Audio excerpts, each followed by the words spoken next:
Good morning. आज हम लोग इकोनॉमिक्स पढ़ेंगे। हम लोग एक टॉपिक पढ़ रहे थे इन्फ्लेशन। ठीक है, बीच में हम लोग तीन तीन क्लासेस हुआ था इन्फ्लेशन का, उसके बाद बंद हो गया था। तो आज वहां से हम लोग चालू करेंगे। मैं लास्ट क्लास में जो पढ़ाया था वो था टाइप्स ऑफ इन्फ्लेशन। आज हम लोग उसके बाद और कुछ कुछ टर्म्स है इन्फ्लेशन का, उसके बारे में डिस्कस करेंगे। ठीक है, तो इन्फ्लेशन क्या होता है पहले थोड़ा बताता हूँ।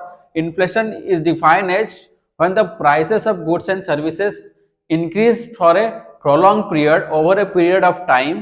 That condition in economy is called as inflation. बहुत समय तक जब इकोनॉमी में आपका गुड्स एंड सर्विसेज का प्राइस बढ़ा रहेगा काफी दिन तक, उस कंडीशन को बोलते हैं इकोनॉमी में इन्फ्लेशन या महंगाई। ठीक है, मैं टाइप्स ऑफ इन्फ्लेशन बता दिया था, कजेस ऑफ इन्फ्लेशन बता दिया था। टाइप्स ऑफ इन्फ्लेशन में बताया था low inflation, hyper inflation, galloping inflation, core inflation, bottleneck inflation, ये सब बता दिया था। आज हम लोग और कुछ इंपोर्टेंट टर्म्स पढ़ेंगे जो एग्जाम के लिए इंपॉर्टेंट है। यहाँ पूछता है क्वेश्चन, पहला होता है इन्फ्लेशनरी गैप। ये इन्फ्लेशनरी गैप क्या होता है? जब it is the excess of total government spending above the national income is known as inflationary gap. ये क्या होता है? जब जब टोटल जो नेशनल इनकम होता है, जितना इनकम होता है गवर्नमेंट का साल भर में, अगर उससे ज्यादा एक्सपेंडिचर करता है, मतलब डेफिसिट करता है, फिजिकल डेफिसिट जिसको बोलते हैं, तो उस जो ज्यादा जो खर्चा करेगा, इन्वेस्टमेंट करेगा, उस चीज को हम बोलते हैं इन्फ्लेशनरी गैप। ठीक है, जो गैप बनता है, मान लो गवर्नमेंट का इनकम है 10 लाख रुपए, है ना, और वो खर्चा कर रहा है 12 लाख रुपए, तो 2 लाख जो एक्स्ट्रा खर्च कर रहा है, that is called as inflationary gap, है ना। तो वो जो गैप बन रहा है, इनकम से ज्यादा जो स्पेंड कर रहा है, उस गैप को बोलते हैं इन्फ्लेशनरी गैप। वो जो गैप है, इसकी वजह से क्या होता है? इन्फ्लेशन कजिंग करता है। ठीक है, नेक्स्ट होता है डिफ्लेशनरी गैप। डिफ्लेशनरी गैप क्या होता है? ये इसका ऑपोजिट है इन्फ्लेशनरी गैप का। अगर मान लो गवर्नमेंट का इनकम 20 लाख है ना, और वो खर्चा कर रहा है 18 लाख, तो क्या है, इसमें जितना इनकम हो रहा है उसे कम खर्चा कर रहा है, तो that condition is called as deflationary gap. ठीक है, क्या बोलते हैं उसको? Deflationary gap. It is the shortfall in total spending over the national income. इसको बोलते हैं फिस्कल सरप्लस। ये क्या बोल रहे थे इसको? Fiscal deficit. ठीक है, इसको बोलते थे फिस्कल डेफिसिट, बट इसको क्या बोलते हैं? Fiscal surplus. इन्फ्लेशनरी गैप में फिजिकल डेफिसिट होता है और डिफ्लेशनरी गैप में फिजिकल सरप्लस होता है। ठीक है, इसमें आपका जो इनकम से कम स्पेंडिंग होता है गवर्नमेंट का। ठीक है, नेक्स्ट होता है इन्फ्लेशन स्पाइरल। नेक्स्ट टर्म ये इंपॉर्टेंट है। इन्फ्लेशन स्पाइरल क्या होता है? जैसे ये एक interaction between wage and price के बीच है। क्या होता है? मान लो प्राइस बढ़ रहा है, तो प्राइस बढ़ रहा है मतलब महंगाई बढ़ रहा है। महंगाई बढ़ने की वजह से क्या होता है? जो सैलरीड पर्सन होते हैं, है ना, उनका सैलरी अगर नहीं बढ़ाओगे तो वो खाएंगे पिएंगे क्या, है ना। तो वो क्या करता है, सरकार क्या करता है, या कोई भी जहां पे काम करते हैं, वो सैलरी को इंक्रीज करता है। तो सैलरी इंक्रीज हुआ किसकी वजह से? आपका प्राइस इंक्रीज करने की वजह से, इन्फ्लेशन की वजह से। ठीक है, और कभी कभी क्या होता है, मान लो सैलरी बढ़ गया, मान लो पे कमीशन आ गया, है ना।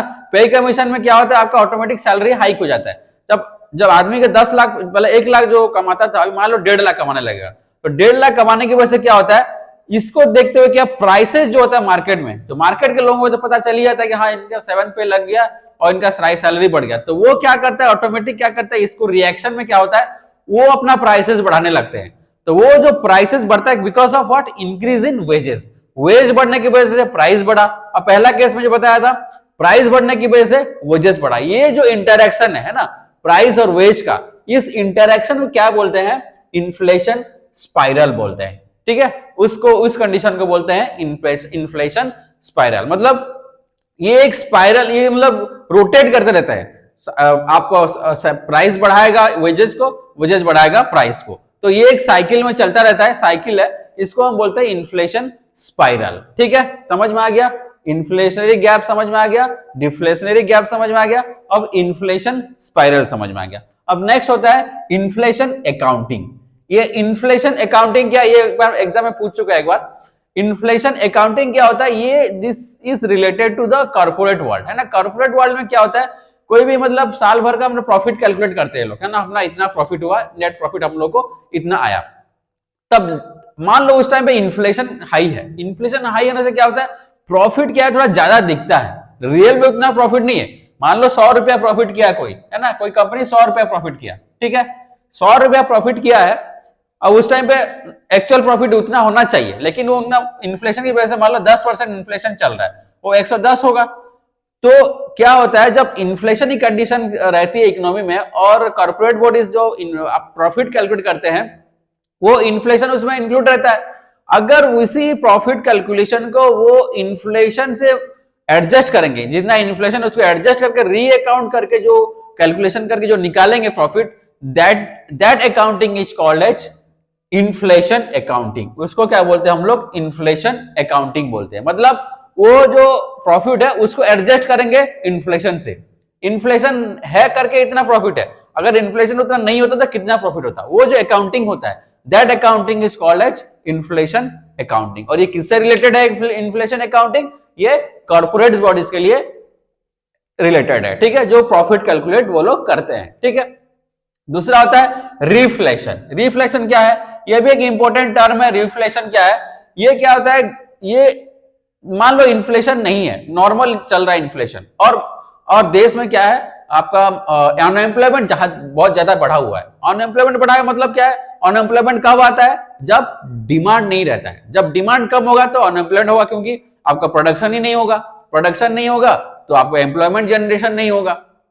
तो एम्प्लॉयमेंट जनरेशन के लिए आपको क्या करना पड़ेगा, पहले डिमांड को क्रिएट करना पड़ेगा इकोनॉमी में। और डिमांड क्रिएट का कब होता है, जब इकोनॉमी इन्फ्लेशन में रहता है। जब इन्फ्लेशन रहेगा तभी डिमांड क्रिएट होता है, ठीक है। तो उसको क्या कर रहा है, वो जो गवर्नमेंट क्या करता है, अगर अनएम्प्लॉयमेंट ज्यादा चल रहा है तो वो क्या करता है, उसको एड्रेस करने के लिए क्या ना, और जो एड्रेस करने के लिए थोड़ा सा इन्फ्लेशन क्रिएट कराता है। कैसे क्रिएट कराएगा, मान लो डेफिसिट फाइनेंसिंग करेगा, इन्वेस्टमेंट बहुत करेगा, एक्स्ट्रा मनी लाएगा मार्केट में, तो उससे क्या होगा, ऑटोमेटिक क्या होगा, इन्फ्लेशन इंक्रीज करेगा। और इन्फ्लेशन इंक्रीज करने क्या होगा, ऑटोमेटिक और डिमांड बढ़ेगा, और डिमांड बढ़ेगा तो आपका एम्प्लॉयमेंट जनरेशन बढ़ेगा। तो उस कंडीशन को जो आर्टिफिशियली नहीं बोल सकते, जो डेलिबरेटली जो गवर्नमेंट ये करता है, इन्फ्लेशन को इंक्रीज करता है to address unemployment, that is called as reflation. उसको क्या बोलते हैं हम लोग, रिफ्लेशन बोलते हैं। मतलब इसमें क्या होता है, गवर्नमेंट डेलिबरेटली इन्फ्लेशन क्रिएट कराता है तो इंक्रीज द डिमांड, और डिमांड इंक्रीज करेगा तो क्या होगा, आपका अनएम्प्लॉयमेंट डिक्रीज होगा, अनएम्प्लॉयमेंट घटेगा और एम्प्लॉयमेंट बढ़ेगा। तो उस कंडीशन को हम बोलते हैं, गवर्नमेंट का ये जो कोशिश करता है उसको हम बोलते हैं रिफ्लेशन। क्लियर हो गया, रिफ्लेशन क्या है, एग्जाम के लिए इंपॉर्टेंट है, ये शॉर्ट नोट्स में भी आ सकता है और आपका मल्टीपल चॉइस में भी आ सकता है। नेक्स्ट है स्टैगफ्लेशन। स्टैगफ्लेशन क्या है, ये भी बहुत इंपॉर्टेंट है। स्टैगफ्लेशन एक सिचुएशन होता है इकोनॉमी में जहां पे आपका अनएम्प्लॉयमेंट और आपका जो इन्फ्लेशन ये दोनों हाई रहता है। That condition is called as stagflation in economy. क्या होता है, अनएम्प्लॉयमेंट भी ज्यादा रहता है और आपका इकोनॉमी में आपका क्या बोलते हैं, इन्फ्लेशन भी ज्यादा रहता है। इस कंडीशन को हम बोलते हैं स्टैगफ्लेशन। इसमें क्या होता है, जब इकोनॉमी स्टैग्नेशन में जाता है ना, स्टैग्नेशन में जाएगा तो क्या होगा, आपका डिमांड नहीं रहेगा, लो डिमांड रहेगा। लो डिमांड रहेगा उस टाइम में तो क्या होगा, आपका अनएम्प्लॉयमेंट चालू हो जाएगा। अनएम्प्लॉयमेंट चालू, उसको एड्रेस करने के लिए कभी कभी क्या होता है, गवर्नमेंट कुछ सेक्टर में क्या करता है, बढ़ाता है, मतलब इन्फ्लेशन क्रिएट कराता है। वो इन्फ्लेशन क्रिएट करने की वजह से क्या होगा, थोड़ा सा आपको क्या एम्प्लॉयमेंट जनरेट कराता है। तो उसको उस सिचुएशन में जो आता है उसको बोलते हैं हम लोग, उस जो इन्फ्लेशन जनरेट कर रहा है, इन्फ्लेशन क्रिएट कर रहा है, उसको हम बोलते हैं स्टैगफ्लेशन, ठीक है। ये डेलिबरेट भी होता है, ठीक है। तो ये स्टैगफ्लेशन सिचुएशन कब क्रिएट होता है, जब अनएम्प्लॉयमेंट प्लस इन्फ्लेशन दोनों पैरेलल रहता है एक इकोनॉमी में, ठीक है। कभी कभी क्वेश्चन पूछता है स्टैगफ्लेशन कब होता है, जब आपका कंडीशन क्या है, आपका अनएम्प्लॉयमेंट प्लस आपका इन्फ्लेशन दोनों हाई में चल रहा है, तब होता है आपका स्टैगफ्लेशन। मतलब यहाँ पे स्टैग्नेंट हो जाता है इकोनॉमी, आके ना बढ़ता है ना घटता है, ठीक है। नेक्स्ट है इन्फ्लेशन टारगेटिंग। इन्फ्लेशन टारगेटिंग क्या है, ये एक इंपॉर्टेंट टर्म है। इन्फ्लेशन टारगेटिंग क्या होता है, इन्फ्लेशन गवर्नमेंट का क्या होता है, एक मतलब इन्फ्लेशन का एक रेट डिसाइड करता है वो, है ना। इन्फ्लेशन का एक टारगेट रेट डिसाइड करता है। जैसे इंडिया में 2 से 6% का टारगेट रेट है, ठीक है। तो गवर्नमेंट जो इन्फ्लेशन रेट को टारगेट सेट करके चलता है, that is called as inflation targeting.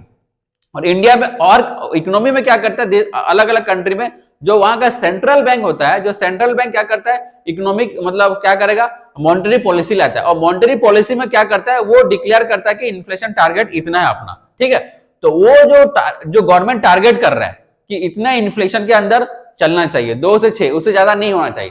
तो that is called as inflation targeting, ठीक है। और इंडिया में ये काम कौन करता है? इंडिया में आरबीआई करता है। और इंडिया में ये पहली बार कब चालू हुआ था इन्फ्लेशन टारगेटिंग? ये 2015 में चालू हुआ था। ये इंपॉर्टेंट एग्जाम के लिए है ना। इन्फ्लेशन टारगेटिंग कब चालू हुआ था पूछेगा तो आप क्या टिक करना है, 2015 में इन्फ्लेशन टारगेटिंग शुरू हुआ था, ठीक है। और क्या है नेक्स्ट है, अपने यहां इन्फ्लेशन टारगेटिंग कितना है? 2 से 6%, ठीक है। और पहली बार न्यूजीलैंड में ये चालू हुआ था इन्फ्लेशन टारगेटिंग।